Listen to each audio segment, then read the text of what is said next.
buenas noches, bienvenidos a esta edición estelar de Noticias Repretel. Y vamos con un tema que por supuesto genera indignación, no hay otra forma de llamarlo.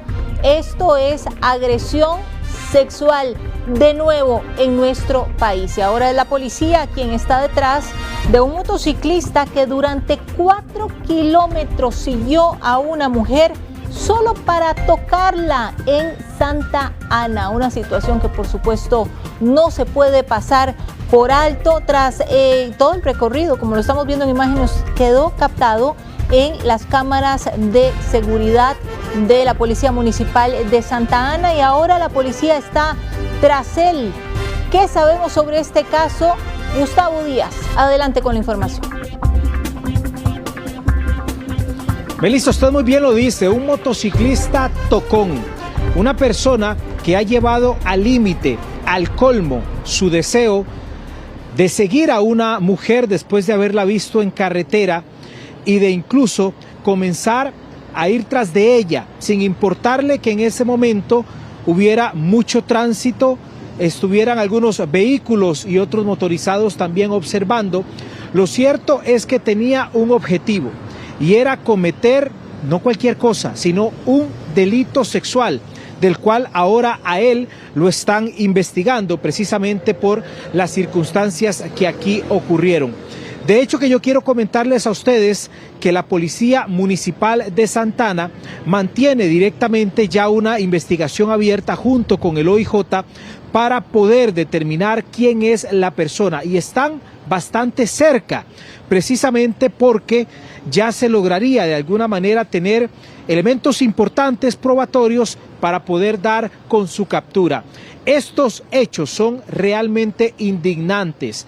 Aquí lo que existe es que se ha estado manejando un promedio de hasta 147 llamadas y denuncias presentadas por delitos contra mujeres que van desde delitos sexuales hasta agresiones intrafamiliares y agresiones psicológicas cada día. En promedio 147 llamadas que ingresan, generando así un número importante de más de 4.000 casos que se investigan durante cada mes. Pero en este hecho lo que llama la atención es que no solamente hubo un delito de aprovecharse de la oportunidad de generar directamente el tocamiento y el abuso sexual, sino que se dio directamente la persecución de la persona hacia la joven, que vamos a escuchar en la nota porque Noticias Repretel conversó con ella vía telefónica, y es en ese momento cuando ella incluso nos manifiesta que se extraña de observar el momento en el que ya llevaba mucho tiempo con este motorizado detrás de ella. Muy amablemente ella reduce la velocidad para que la pueda rebasar y al final lo que tenía era la intención de darle una nalgada, a tal punto que al momento en el que ella presenta la denuncia, habla con la Policía Municipal de Santa Ana y ponen esto a conocimiento de la Fiscalía, la misma mano del sospechoso había quedado marcada en el glúteo de esta motociclista también, que estaba muy cerca de su vivienda en Santa Ana. Un acontecimiento que se repite y que sin duda alguna ya genera un objetivo de persecución penal debidamente identificado por la policía y a proximidad de que se le pueda capturar. Veamos.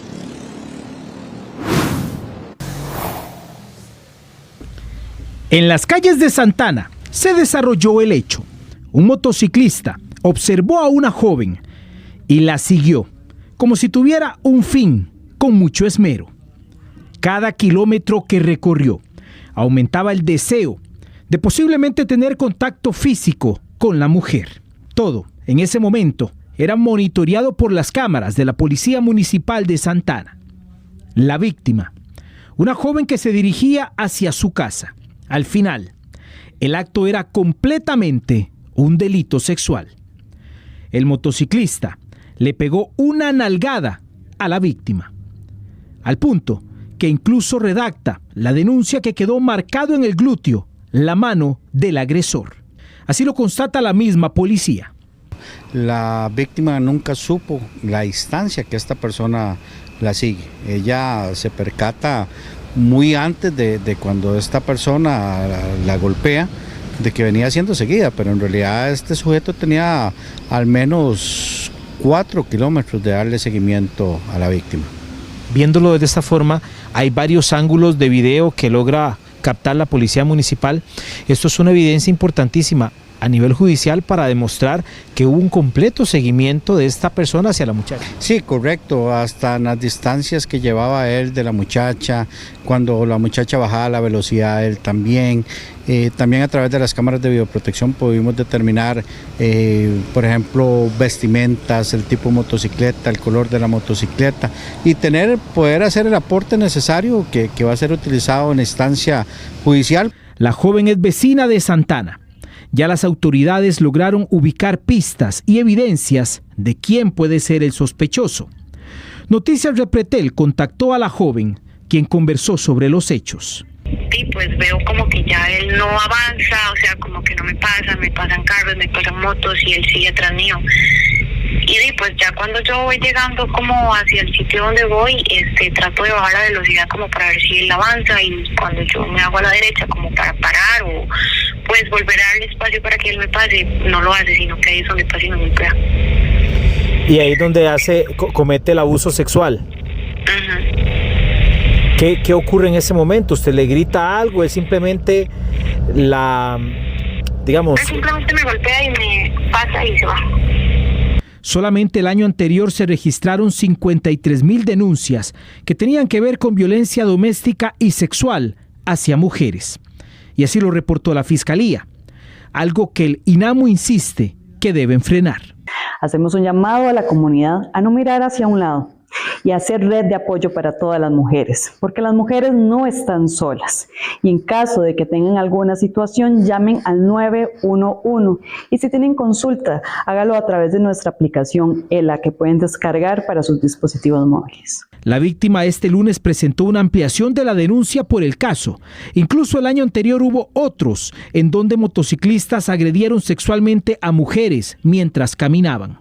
Podríamos saber o determinar realmente esta acción que él realiza, que es un tanto atípica, este seguimiento tan extenso que le hace a la víctima hasta consumar pues el tocamiento o el golpe que él le pega a la muchacha. En los próximos días podrían dar con el sospechoso y detenerlo.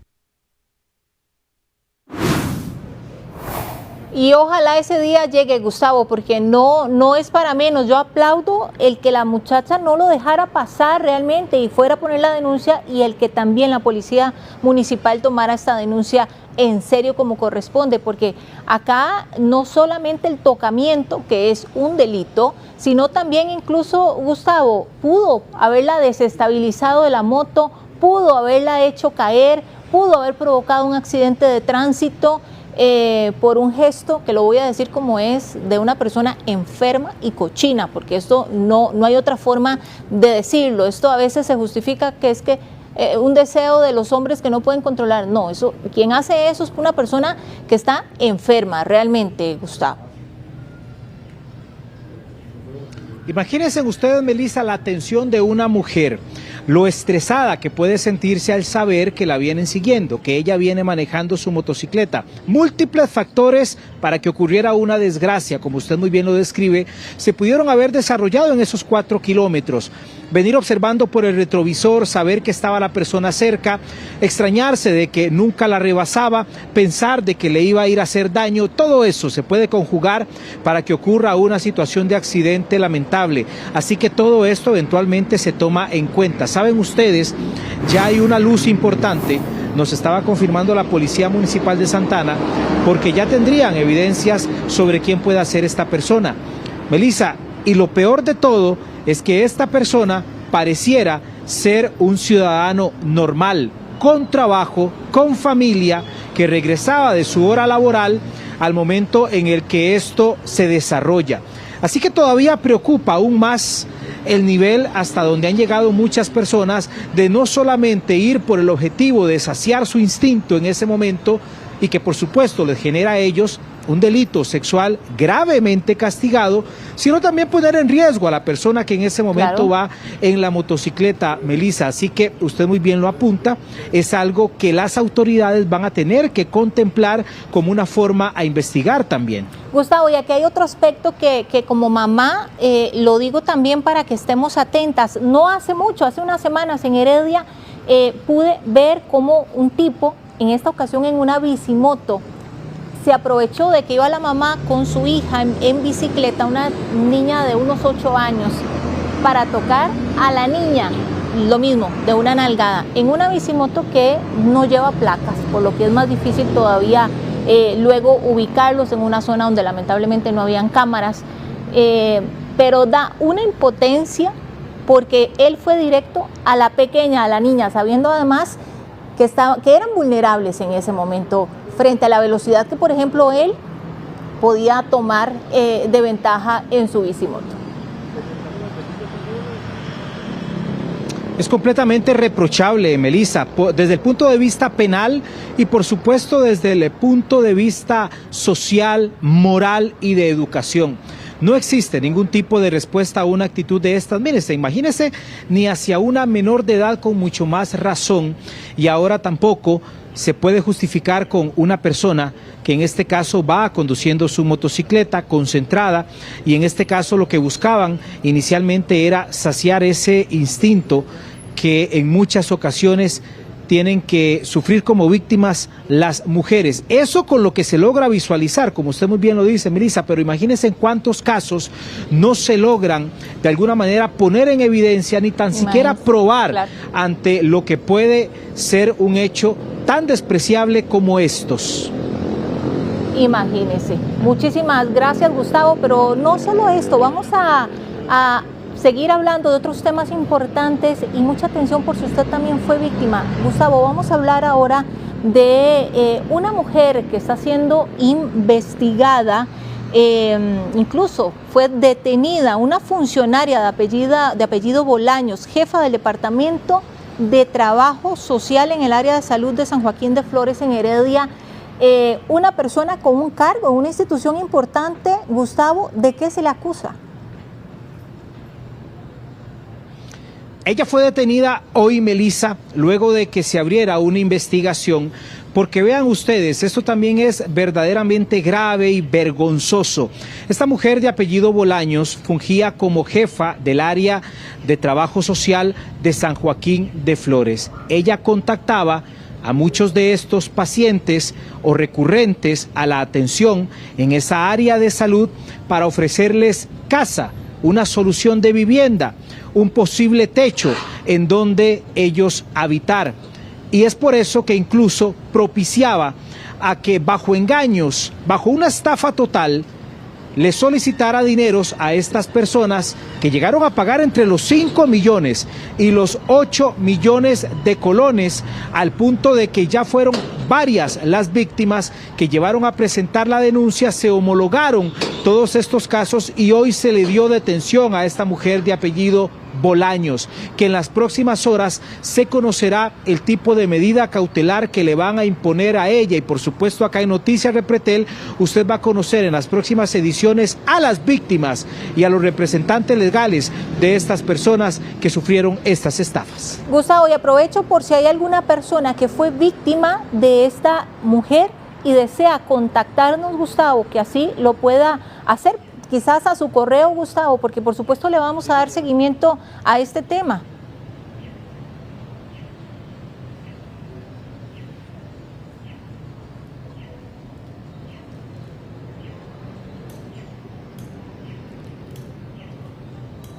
Bueno, muchísimas gracias a Gustavo. Ustedes pueden contactarlo. gdias@repretel.com.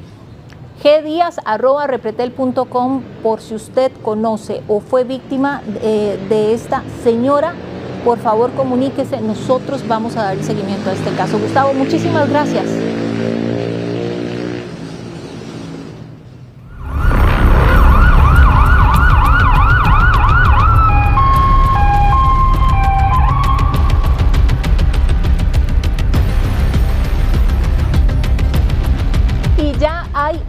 detenido, un adolescente de solo 14 años, es el detenido como sospechoso de haber amenazado con realizar un tiroteo en un centro educativo privado en Pavas. Josué Vargas ha estado ahí desde muy temprano, Josué, dándole seguimiento a este caso. Adelante.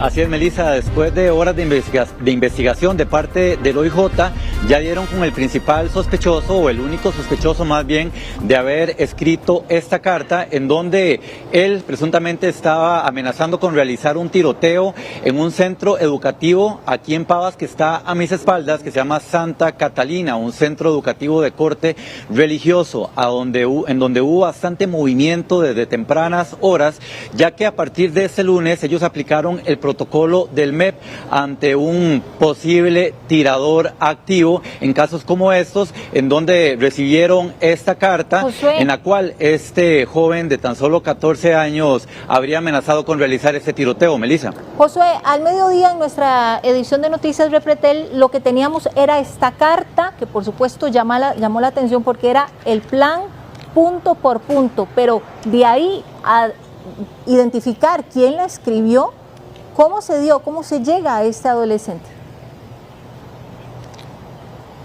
Bueno, se pueden hacer diferentes pesquisas e inteligencia de parte del organismo de investigación judicial. Lo que nos explicaban algunos analistas es que en casos como estos, primero hacen un descarte, ver quiénes son los principales sospechosos, primero dar a conocer o saber de parte del centro educativo si ya tienen sospechosos o si ya saben cuál es la persona que habría realizado esta carta. En este caso, si hay un grupo de sospechosos, el grupo de inteligencia, los investigadores del organismo de investigación judicial pueden hacer entrevistas, también pueden hacer pesquisas a cargo de huellas o peritajes para dar con el sospechoso principal.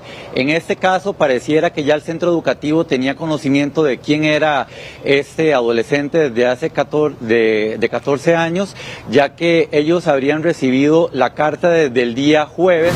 Entonces, en este caso, se les facilitó conocer de antemano quién fue este individuo, este joven que habría escrito la carta. En este caso, el OIJ llega, lo entrevista y tratan de conocer parte de los motivos por los cuales realizó esta amenaza tan grave, el delito de intimidación pública, al cual se expone ahora este adolescente de 14 años tras haber escrito esta carta. Y es que no es para menos, en este sentido ya es también el segundo evento que se da este año en donde un menor de 14 años es indagado por las autoridades y detenido tras haber hecho una amenaza de este tipo.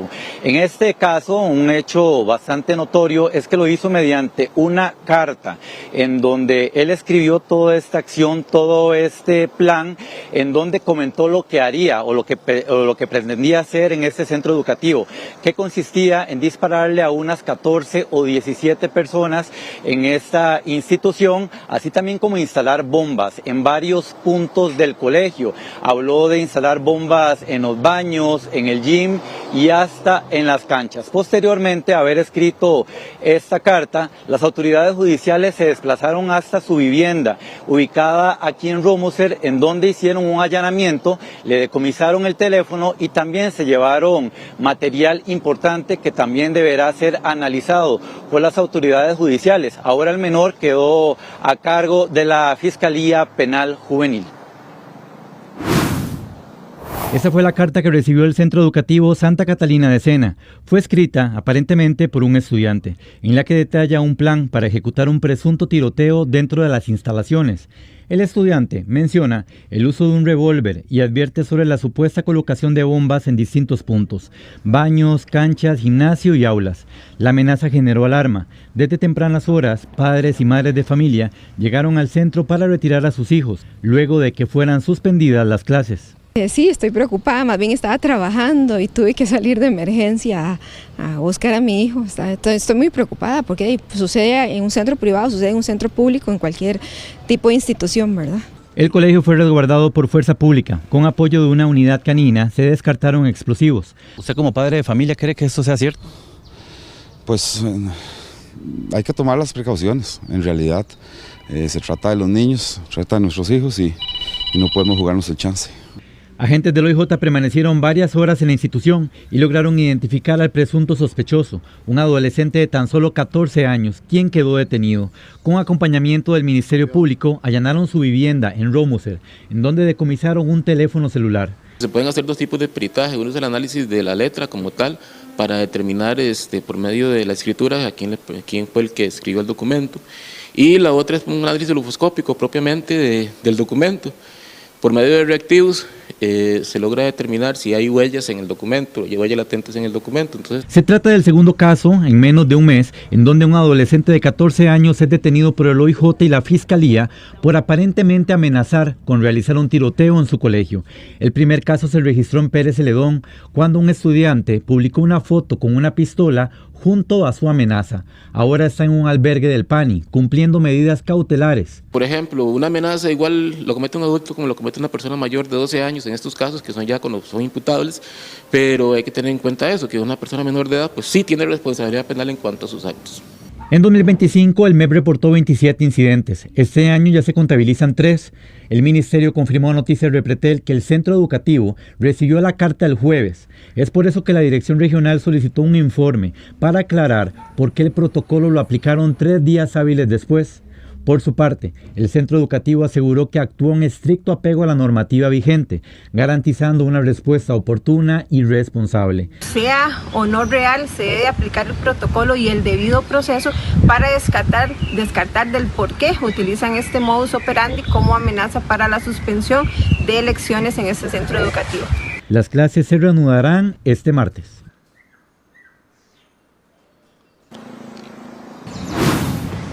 30 casos como estos se han registrado en el Ministerio de Educación Pública en el último año y medio, si bien en el 2026 ya ha disminuido considerablemente la cifra a solo 3 casos. Llama la atención que las autoridades sí han logrado identificar a los alumnos presuntamente responsables de haber hecho estas amenazas, 2 de ellos ya detenidos, uno de ellos en el Liceo Sinaí de Pérez Celedón, que ahora está en un albergue del PANI. Por su parte, también es importante mencionar que el Ministerio de Educación Pública le pidió un informe a este centro educativo privado por las razones por las cuales se dieron cuenta el día jueves de esta carta que habría hecho este estudiante. Sin embargo, hasta este lunes fue que tomaron las acciones y aplicaron el protocolo. Tampoco los padres de familia estaban al tanto de la situación. Muchos de ellos tuvieron que venir en horas de la mañana, pedir permiso en el trabajo para llevarse a los menores a sus casas porque no tenían idea sobre este presunto tiroteo. La buena noticia de este caso es que ya el centro educativo retomará las clases a partir de este martes. Oye, ojalá este adolescente reciba la atención médica que necesita. Muchísimas gracias, Josué. En otros temas, 3 personas resultaron heridas tras una deflagración por fuga de gas en una soda este lunes. El caso reabre la alerta sobre este riesgo presente en hogares y también en comercios del país, donde no siempre sabemos cómo actuar ante este tipo de emergencias. Por eso hacemos contacto con Sheila Paniagua, quien nos amplía. Sheila, adelante. Melissa, escuchemos bien este dato porque cerca de 800,000 hogares cocinan con cocina de gas y en muchas ocasiones cuando ocurre una fuga no saben cómo actuar y es ahí cuando se dan las emergencias y ponen a correr al cuerpo de bomberos, porque también cuando se da este tipo de incidentes las personas resultan con graves quemaduras y justamente esa situación se registró hoy en San Francisco de los Ríos dentro de una soda. Resulta que se da una deflagración, es decir, una fuga de gas, se acumula una cantidad de este líquido dentro de esta soda, encuentra un punto de ignición, es decir, alguna chispa o una fuente de calor y hace que ocurra un incendio provocando pues daños tanto en la estructura como también en 3 personas que resultan con graves lesiones producto de esta situación. Justamente yo estoy acá con el cuerpo de bomberos quienes nos van a explicar qué es una deflagración, por qué es que se dan las fugas también en los cilindros de gas. Don Alexander Chacón, buenas noches. Buenas noches. Sí, efectivamente, desgraciadamente es muy común el tema de la fuga de gas, principalmente por mala manipulación de estos sistemas. Recordemos que todo lo que es instalación de gas requiere de cumplir ciertas normativas y certificaciones para una correcta instalación, para cumplir con el tema de seguridad, principalmente en los hogares, o como en el caso de hoy, en un establecimiento comercial. El gas realmente... Don Alexander, si mientras nos va explicando, hagamos algo, vamos diciéndole a la gente qué fue más o menos lo que pudo pasar, porque sí, quiero que los amigos televidentes vean, este es un cilindro de 25 libras y es el que deberíamos de tener en nuestros hogares en casa, en caso de que cocinemos con cocina de gas. Entonces nos va a explicar un poco qué fue lo que sucedió y qué se da en este momento. Claro, es importante entender que podemos suponer muchos casos o muchos ejemplos, ¿verdad? Sin embargo, depende también de qué encontremos en el lugar.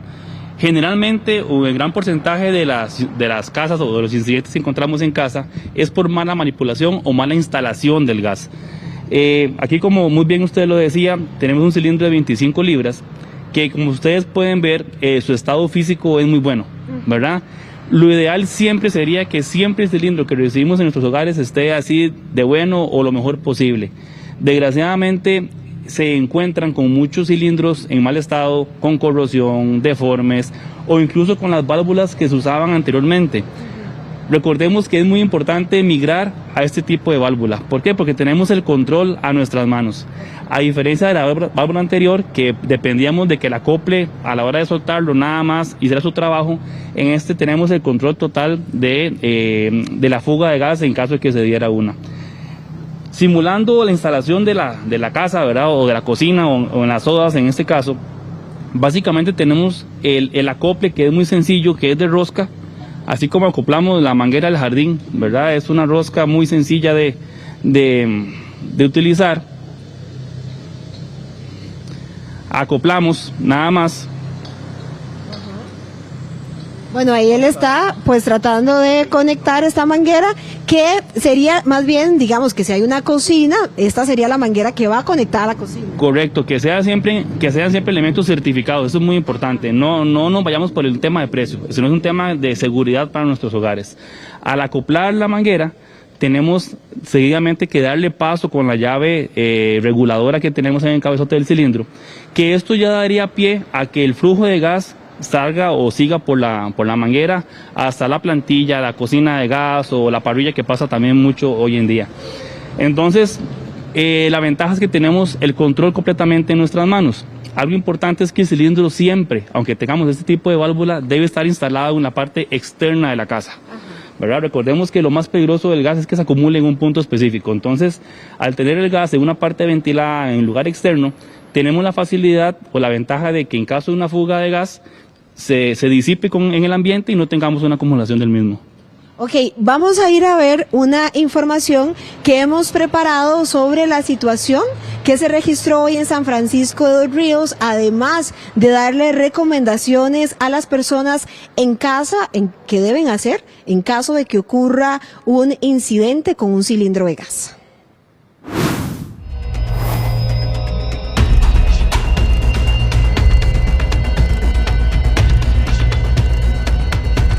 Una fuga de gas puede convertirse en una bomba de tiempo en cuestión de segundos. Este lunes, 3 personas resultaron heridas tras una deflagración dentro de una soda, un hecho que vuelve a encender las alertas sobre este peligro silencioso presente en muchos hogares y comercios. El incidente ocurrió en San Francisco de los Ríos, cuando un cilindro de gas de 25 libras presentó una fuga.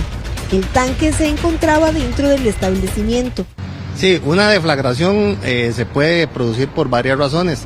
La más común es porque por una mala manipulación o una fuga en un sistema de cocina o de horneado, por ejemplo, se acumula una cantidad considerable de gas licuado, el cual al no ser encendido se va acumulando, y una vez que encuentra la fuente de ignición, que normalmente es un chispero, un fósforo o un encendedor, se va a inflamar de manera acelerada, con los consiguientes daños que pueda ocasionar a las personas, a la estructura y a los bienes. Según datos de Recope, en Costa Rica cerca de 800,000 hogares utilizan gas para cocinar, pero ¿saben realmente las personas cómo actuar ante una fuga? O sea, correr, salir corriendo bueno, luchar por mi vida, ¿verdad? Y la de mi familia. Pero no sé si es lo correcto. ¿Sabe usted qué hacer ante una fuga de gas?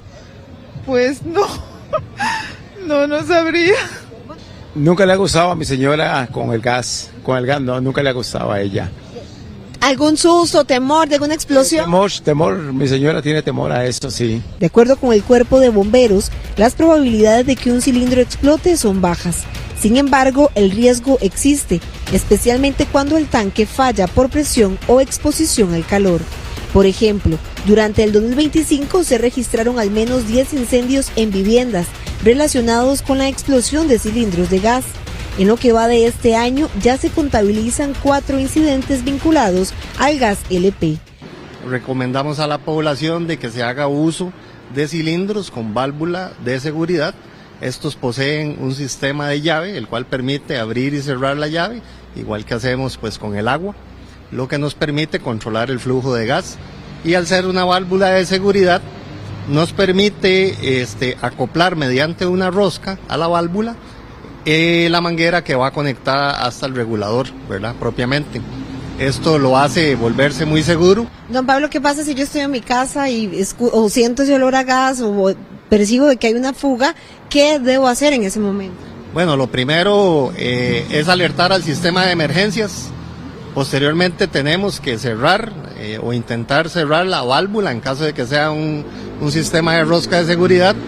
Y si no, lo más recomendable es sacar el cilindro a un lugar ventilado, ¿verdad? Sea un patio. Las autoridades reiteran el llamado a la prevención y a no subestimar una fuga de gas. Actuar de forma correcta puede evitar una emergencia mayor. Melissa, vamos a suponer que este tanque de gas tiene una fuga y les vamos a mostrar a los amigos televidentes qué puede pasar si esa fuga de gas encuentra un punto de ignición o una fuente de calor. Entonces le vamos a pedir acá al bombero que nos ayude para poder ver en casa, ya puede abrirlo. Que vean lo que puede suceder, cómo ocurre una deflagración, y esto claramente, porque es algo controlado, va a ser a menor escala. Esto es una deflagración a menor escala y podría provocar graves lesiones. Don Alexander, rápidamente recomendaciones, ¿qué hacer ante esto? Sí, importante, si tenemos válvulas de este tipo y la podemos cerrar, que por favor intentemos cerrar la llave. Si definitivamente no tenemos control o somos muy asustadizos al tema de una fuga de gas, es mejor evacuar, llamar inmediatamente al 911 y por favor, en cuanto a las cuestiones eléctricas, nada se apaga, nada se enciende, porque esta chispa de apagar o encender algún electrodoméstico puede ser la fuente que genere este problema con el tema del gas. Don Alexander, otra cosa, poner un trapito, un pañito mojado, ¿eso funciona, no funciona? El tema del trapo de gas realmente conlleva una serie de conocimientos y también de características en el ambiente para que realmente sea efectivo, ¿verdad? Entonces yo mejor pensaría que tratemos de evacuar si fuese mejor en este caso y llamar al 911 para que lleguen bomberos y sean atendidos como tiene que ser. Muy bien, don Alexander, muchas gracias. Con todo gusto. Bueno, esta fue una demostración de una deflagración en menor escala, situaciones que pueden registrarse en nuestros hogares si no hay una buena manipulación del cilindro de gas.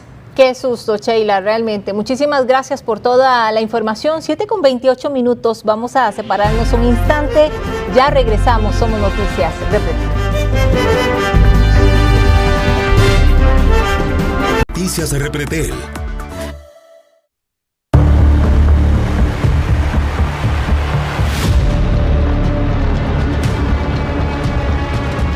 Continuamos con más de Noticias Repretel y las estructuras de sicariato han variado la forma de operar en el país y apuestan ahora por ropa, motos y armas mucho más letales. Eric Meléndez nos tiene el informe. Adelante. Elisa, buenas noches. Disfraces o formas de operar que tienen los grupos de sicariato y que incluso, según nos indicaban algunos expertos en cuanto a la forma de vestir, bueno, muchos de ellos utilizan varias prendas, esto para deshacerse de estas y no ser identificados por las autoridades, incluso a la hora que viajan en motocicletas de un cilindraje promedio o básico, estos viajan acompañados de otra persona para luego, si llega un proceso judicial, evitar ser identificados y también de que haya ese beneficio de la duda. Aparte incluso que han estado pensando las estructuras a la hora de realizar estos hechos armados. Parte también de los hechos delictivos para los cuales se están cobrando entre 50.000 colones, escuche muy bien, 1 millón, 2 millones, dependiendo de su objetivo, es parte de los cambios que han tenido estas estructuras. Armamentos que incluso 9 milímetros son una de las más ideales debido a su tamaño, que son más pequeñas y fáciles de manipular. Sin embargo, ahora están también apostando por estas armas de grueso calibre, más letales y por supuesto con ellos se aseguran que la persona quede muerta en el lugar. Variaciones que se van dando y por supuesto hechos que son más sangrientos en nuestro país.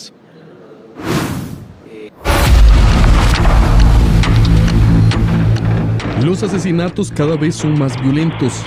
Esto a su vez ha hecho que quienes los cometan deban actualizar su forma de operar, forma en que se desplazan en su mayoría. Se dan motocicletas de un cilindraje no mayor a 200 centímetros cúbicos. Ahora el auge está en las bicimotos, que suelen emplearse con mayor facilidad, además de los costos y que estas no requieren licencia para conducir. En algunos casos hemos tenido jóvenes que ya reclutan desde los 15 años, otras veces menos que eso, pero en su gran mayoría inician a los 15 años, pero la gran mayoría ya al alcanzar los 18 años es cuando más empiezan a ser utilizados. Vestir para muchos es más fácil, prendas negras, especialmente sudaderas, cascos cerrados y bolsos cruzados. En cuanto a la vestimenta, están utilizando abrigos amplios con capucha para ocultar su identidad y dificultar la identificación por cámaras o por testigos. Además, cuando se movilizan dos sujetos, por ejemplo en una moto, procuran tener características físicas similares y vestir con colores iguales o muy parecidos, lo que complica luego la individualización por parte de la policía de la persona que ejecutó el disparo. Otro elemento importante es el uso de múltiples prendas, es decir, llevan varias capas de ropa y durante una huida se van deshaciendo de ellas. Las armas ahora suelen ser más potentes, en el caso de las semiautomáticas o automáticas, AK-47, AR-15 y M16, la letalidad es lo que más buscan los grupos delictivos. Cuando hablamos de pago de por medio, estamos hablando de cifras mínimas que van desde los 20.000 incluso hasta los 50.000 colones. En algunas ocasiones, según las autoridades nacionales, también se les paga con droga o se les paga con elementos materiales como un teléfono celular, unas tenis de marca, ropa que estas personas pues desean mucho y no tienen la manera lícita de poder obtenerla y pues las organizaciones se aprovechan de eso y les ofrecen. En lo que va del año ya son 206 las muertes violentas, 119 por ajustes de cuenta, 56 por determinar, 14 por una riña, 7 por hechos de violencia doméstica, por otros delitos 7 y repeliendo la actividad criminal 3 asesinatos. Son personas cada vez más jóvenes que están cometiendo estos eventos homicidas, siendo que esa forma de operar responde mucho a la edad, suelen ser menos planificadores, más impulsivos, muy poco empáticos, que esto responde también a una cultura de normalización de la violencia. Además suelen ser personas que no tienen estudios concluidos, fueron excluidos del sistema educativo y que usualmente provienen de sectores socioeconómicamente vulnerables. Según expertos, la tendencia del sicariato en el país ha adoptado formas de tortura. En México, que hacen los hechos más atroces. En algunos casos hemos encontrado eventos y por investigaciones hemos logrado identificar que los precios oscilan desde los 50.000 colones, que es una suma muy pequeña, hasta cantidades más altas que van de 2, 3, 4 millones de colones. En 164 de los 206 asesinatos se utilizó un arma de fuego.